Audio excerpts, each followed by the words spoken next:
একই ব্যক্তি টানা দুবারের বেশি প্রধানমন্ত্রী নয়, রাষ্ট্রপতির ক্ষমতা বাড়ানোর ব্যাপারে জাতীয় ঐকমত্য কমিশনের সাথে একমত পোষণ করেছে বিএনপি। তবে একবার বিরতি দিয়ে পুনরায় প্রধানমন্ত্রী হতে সমস্যা নেই মত দিয়েছে দলটি। রোববার দুপুরে কমিশনের সঙ্গে আলোচনা শেষে সাংবাদিকদের এই কথা জানিয়েছেন বিএনপির স্থায়ী কমিটির সদস্য সালাউদ্দিন আহমেদ।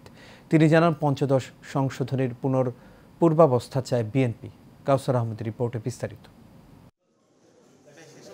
অন্তর্বর্তীকালীন সরকারের নেওয়া গুরুত্বপূর্ণ সংস্কার প্রস্তাবগুলোতে একটি অংশীদারিত্বপূর্ণ অবস্থান তৈরির লক্ষ্যে জাতীয় ঐকমত্য কমিশন রাজনৈতিক দলগুলোর সঙ্গে সংলাপ শুরু করে। এই ধারাবাহিকতায় দ্বিতীয় দফার সংলাপে অংশ নেয় বিএনপির প্রতিনিধি দল। দিনের আলোচনা শেষে যে বিষয়গুলো আমরা দলীয় ফোরাম এ সময় বিএনপি সংস্কার প্রচেষ্টাকে সমর্থন করে বলে জানিয়েছেন দলটির স্থায়ী কমিটির সদস্য সালাউদ্দিন আহমেদ। একই সাথে বিএনপির পক্ষ থেকে বেশ কয়েকটি সংস্কার প্রস্তাব রাখা হয়। পার্লামেন্টের রুলস অফ প্রসিডিওরে কিছু সংশোধনী আনতে হবে।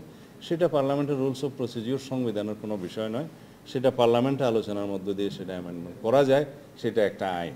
তো ওইখানে এটা অ্যাডজাস্ট করা যাবে, তবে এটা নেক্সট পার্লামেন্টের বিবেচ্য বিষয়।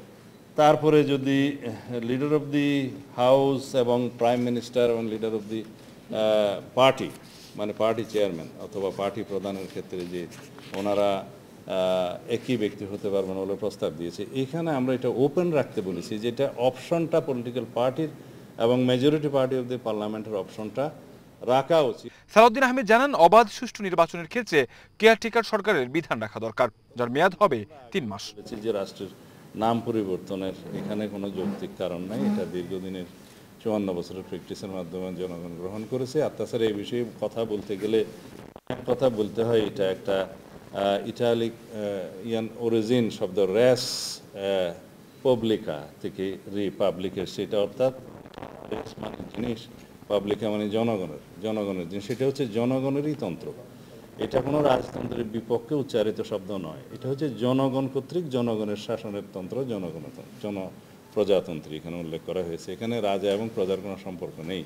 21 বছর বয়সে সংসদ সদস্য হওয়ার প্রস্তাবের বিষয়ে দ্বিমত পোষণ করেছে বিএনপি। তবে দেশের নাম গণপ্রজাতন্ত্রী বাংলাদেশ রাখার পক্ষেই মত দিয়েছে দলটি। সংবিধান সংশোধনী বিল, আস্থা ভোট এবং রাষ্ট্রীয় নিরাপত্তার প্রশ্ন, এই 4টা বিষয় বাদে সংসদ সদস্যরা স্বাধীনভাবে তাদের বক্তব্য এবং ভোট প্রদান করতে পারবে। তাতে কাউসার আহমেদ, এশিয়ান টেলিভিশন, ঢাকা।